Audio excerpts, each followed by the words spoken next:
Good evening, ladies and gentlemen. I would like to welcome you on the board of our aircraft. We will travel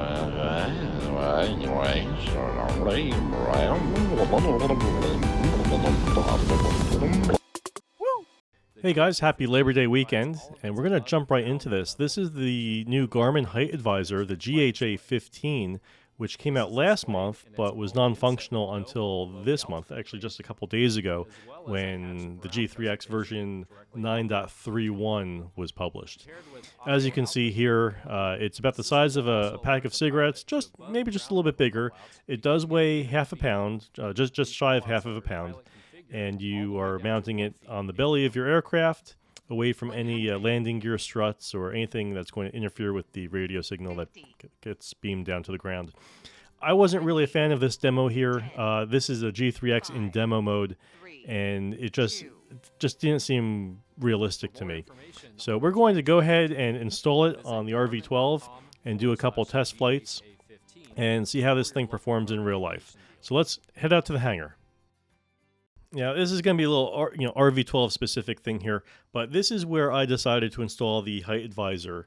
So if you're going to install it on your own RV12, pick that location. There's a few reasons for this. So when you install it, there's a couple requirements that you need. One is to locate it as close to the CG as possible, and this actually is the CG on my aircraft. Although it's not in the center of the plane, I can't put it in the center because that center channel, there's just too much stuff going on in there. There's fuel tubes and brake lines. Too far left or too far right, then you run into problems with the landing gear. This thing sends out a radio beam straight down, but the beam width is 120 degrees. So you have to make sure that none of your landing gear or if you're a seaplane, any of the rigging is going to be visible to the microwave beam. So also, I thought about moving a little bit further aft. You can't really do that on the RV12 because your hands just can't get that far down those channels to be able to grip the connectors and do a proper install.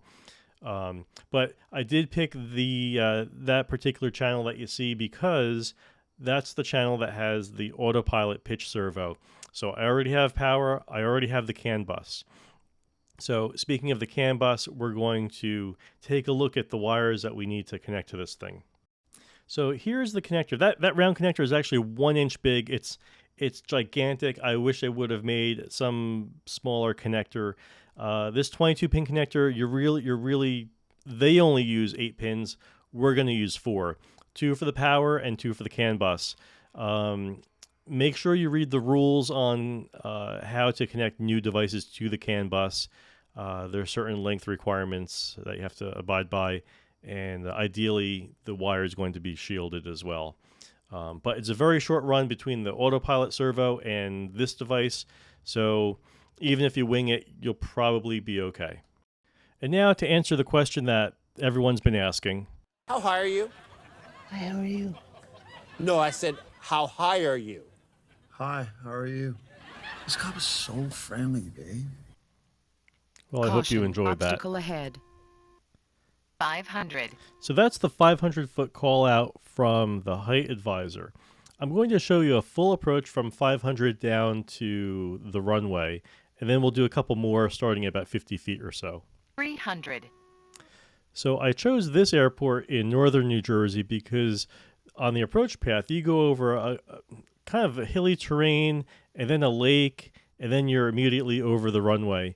And you'll see that in the inset as we're, looks like right now we're above the lake.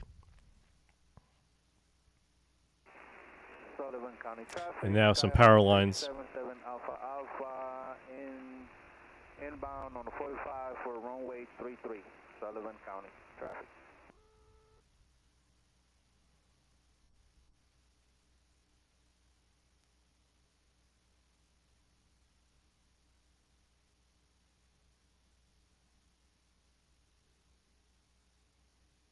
$200.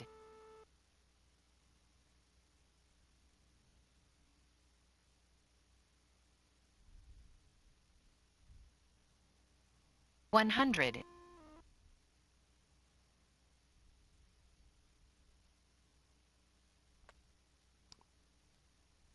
50, Passing a kayaker here. 40,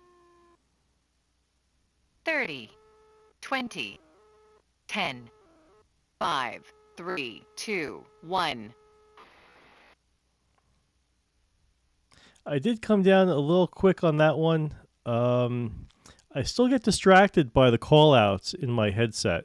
That's something that I have to get used to. Trim. All right, so let's check out another approach. 100,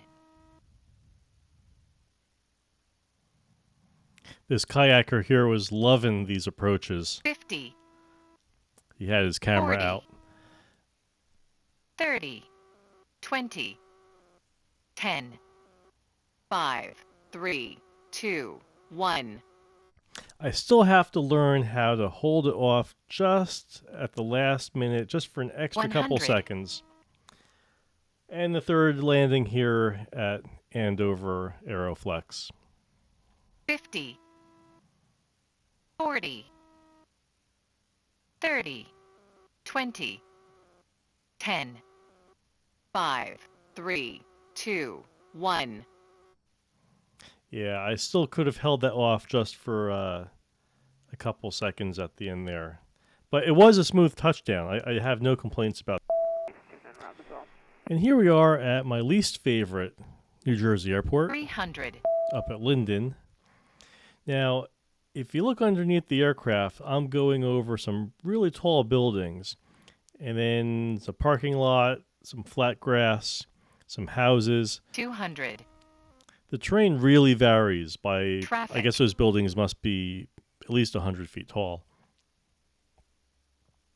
100, Traffic 47 is off Echo 50, for 27, going to be 40, 30, right turn. 20, Newark. 10, What the hell? 5, traffic, 12 o'clock, 3, 2, 1. And London traffic, side stepping for fixed lane. Sidestepping. All right. 100, 50, Grass. Here I'm at a grass field. I'm going to level off at about 30 feet just to see how stable that AGL number is. 40, 30, Leveling off.